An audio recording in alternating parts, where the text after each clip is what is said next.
Hello दोस्तों, कैसे हो आप सब। तो आज हम बात करने वाले हैं रिकॉल नोटिस से रिलेटेड एक इशू है। तो रिकॉल नोटिस आप लोगों को पता हो किसी को भी आ सकता है। तो अगर उनके साथ भी ऐसी कंडीशन बनती है तो उन्हें क्या सॉल्यूशन करना चाहिए।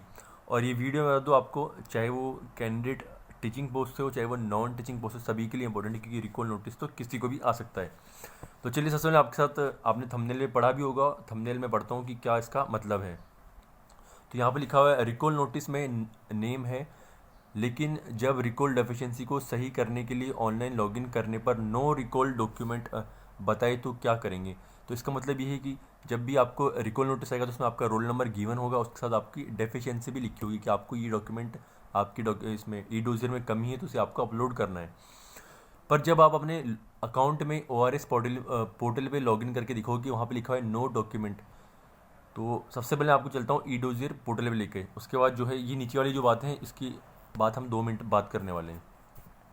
तो जैसे ही हमने आप अपना ORS पोर्टल जो है ओपन करोगे तो आपने दिखा होगा ई डोजियर वाले कॉलम में। जब भी आपने स्टार्टिंग में जब ई डोजियर फिल किया हो तो उसमें आपको सबमिट पे क्लिक करना है। यहाँ पे अपनी पोस्ट जो है वो सेलेक्ट करते हो। तो जब आपका रिकॉल नोटिस आएगा तो आपको इस पर क्लिक करना होता है रिप्लेस रिकॉल डॉक्यूमेंट। तो और मैं बता दूँ आपको कि जब भी आपका रिकॉल नोटिस आएगा तो जिस डॉक्यूमेंट से रिलेटेड, जैसे सपोज आपको करना है अपनी 10th क्लास की मार्कशीट अपलोड, तो सिर्फ और सिर्फ आप जो है अपने ई डोजियर के अंदर जैसे यहाँ पे क्लिक करके लॉगिन करोगे तो आप सिर्फ अपनी 10th क्लास की मार्कशीट ही अपलोड कर सकते हो। उसके अलावा आप जितने भी डॉक्यूमेंट आपने पहले अपलोड करे थे उसके साथ आप बिल्कुल भी छिड़खानी या एडिटिंग नहीं कर सकते हो। तो ये इस चीज़ का भी आपको ध्यान रखना है। तो जो हम बात कर रहे थे कि आपको रिकॉल नोटिस आ गया और आपने लॉगिन करके देखा और आपने क्लिक किया रिप्लेस रिकॉल डॉक्यूमेंट, तो आपको क्या मिलता है कि यहाँ पे लिखा है नो एनी रिकॉल डॉक्यूमेंट, यानी कि आपको आपका नोटिस में नाम आ गया कि आपको ये डॉक्यूमेंट अपलोड करना है। पर जब आप लॉगिन करते हो तो आपको लिखा रहा है कि आपको कोई डॉक्यूमेंट अपलोड ही नहीं करना है। तो अब इस कंडीशन में क्या होगा।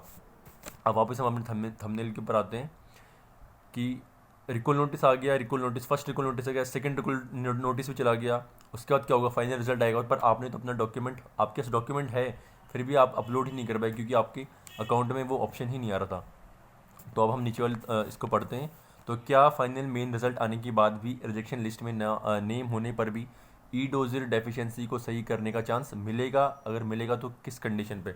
तो अब मैं ये जो है आगे आपको एक कैंडिडेट के एग्जाम्पल के साथ और DTLS के ऑफिशियल नोटिस के साथ एक्सप्लेन करना चाहूँगा। तो ये मैं बता दूँ आपको, यहाँ पे एक कैंडिडेट है। तो ये आप देख सकते हो यहाँ पर एक कैंडिडेट हैं जिनका भी जो है एक 1 अप्रैल को असिस्टेंट टीचर नर्सरी। तो यहाँ पे कैंडिडेट का रोल नंबर आप देख सकते हो, यहाँ पे लिखा हुआ है लास्ट में 1908। तो इनका मैं एग्जांपल लूँगा। तो यहाँ पर जो है इन कैंडिडेट को दोबारा से अपना ई डोजर फिल करने का ऑप्शन दिया है रिजल्ट आने के बाद। तो सबसे पहले मैं आपको रिजल्ट पे लेके चलता हूँ। आप देख सकते हो यहाँ पे 1 अप्रैल 2022 यहाँ पे डेट मेंशन है और इनको जो है अपना ई डोजर अपलोड करने का टाइम गिवन है 5 अप्रैल से लेकर के जो है 14 अप्रैल तक अपना डॉक्यूमेंट अपलोड कर सकते हैं। तो यहाँ पे ऊपर क्या लिखा है उसको बाद में बताते हैं। उससे पहले हम चलते हैं जब इनका फाइनल रिजल्ट आया था तो क्या इन्हें रिजेक्ट किया था या नहीं किया था। तो ये आप देख सकते हो रिजेक्शन नोटिस नंबर। तो आप यहाँ पे डेट भी देख सकते हो 16 अगस्त 2021। तो 16 अगस्त को जो है इनका फाइनल रिजल्ट आ गया था। आपको पता होगा फाइनल रिजल्ट साथ रिजेक्शन लिस्ट भी आता है कि जिन कैंडिडेट्स ने अपने डॉक्यूमेंट अपलोड नहीं किए होते हैं तो उनको रिजेक्शन लिस्ट में डाल दिया जाता है। तो जब 16 अगस्त को इनका फाइनल रिजल्ट आया तो आप देखते हो यहाँ पे टोटल 141 कैंडिडेट्स को रिजेक्ट कर दिया गया। अब जो आपने कैंडिडेट का रोल नंबर दिखा उनका मैं आपको रोल नंबर यहाँ पे दिखाऊंगा कि इनको भी रिजेक्ट कर दिया गया था। तो आप देखते ही लिस्ट है, तो यहाँ पे आपको रोल नंबर बताना चाहूँगा। ये आप एक सेकंड रुकिए, ये देखिए यहाँ पर आप ये देखिए यहाँ पे सीरियल नंबर 60 है और ये इनका रोल नंबर है। ये आप देखते हो लास्ट में 1908। तो 1908 यहाँ पे डॉक्यूमेंट है और यहाँ पे जो है इनको अपना एनटीटी के अंदर डिग्री या डिप्लोमा अपलोड करना था। The candidate has uploaded in pre school education which is after cut off date where is BEd nursery और 2 years सर्टिफिकेट और diploma in nursery teacher age on cut off date.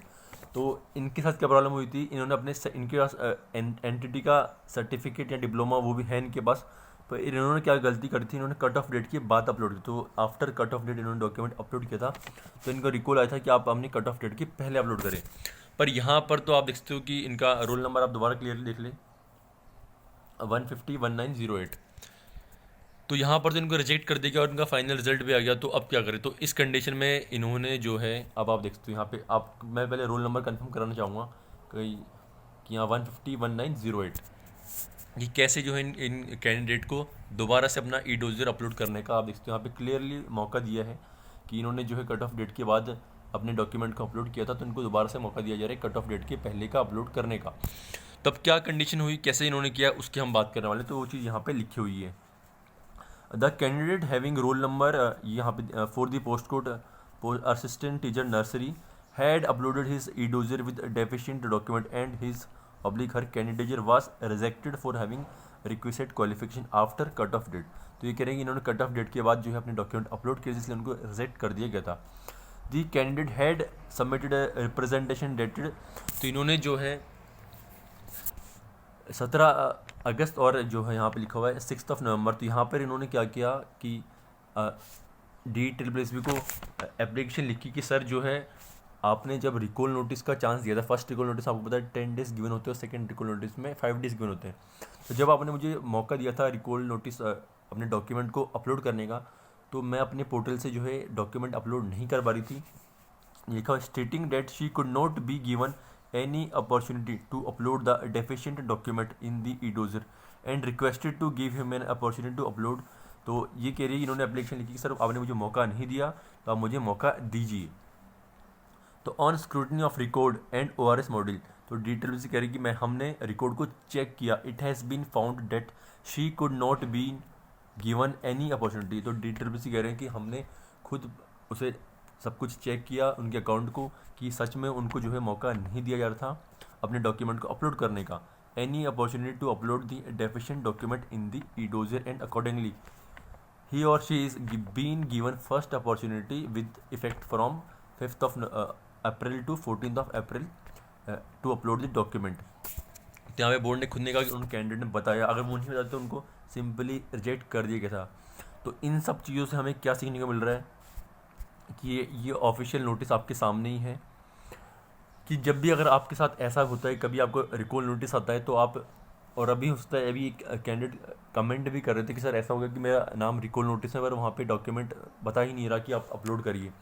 तो अगर future में आपके साथ कभी ऐसा होता है तो आप सिंपली उसका स्क्रीनशॉट ले सकते हो, उसको प्रिंट आउट करके DSSB को, जब भी आपका टाइम गिवन होता है 10 डेज़ के अंदर, जितना जल्दी हो सके आप DSSB ऑफिस जाइए, उन्हें बताइए कि सर मेरे अकाउंट के साथ ऐसी प्रॉब्लम होगी, तो आपने नोटिस में तो मेरा रोल नंबर दे दिया है पर वहाँ पे डॉक्यूमेंट अपलोड नहीं हो रहे।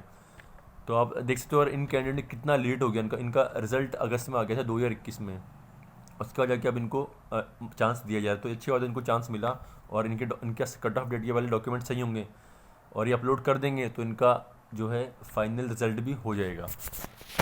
तो दोस्तों ये थी आज की अपडेट, यही बताना था आपको कि रिकॉल नोटिस किसी के साथ भी हो सकता है ऐसा, कि अगर ऐसा आपके साथ होता है या आपके दोस्तों के साथ होता है, आप बता सकते हो कि आप बिल्कुल DSSB ऑफिस अप्रोच करिए, तो आपका जो है आपको पूरी अपॉर्चुनिटी दी जाएगी डॉक्यूमेंट अपलोड करने की। और अगर आपको इन्फॉर्मेशन पसंद आ गई हो तो आप चैनल सब्सक्राइब कर सकते हो, वैसे मैं कभी कहता नहीं हूँ, क्योंकि जब तक आपकी ज्वाइनिंग नहीं होती तब तक आपको सभी अपडेट जो है यहाँ पे मिल जाएगी। तो वीडियो देखने के लिए आपका थैंक यू सो मच, और आपको कुछ कमेंट में आपको कुछ डाउट हो तो आप पूछ सकते हो।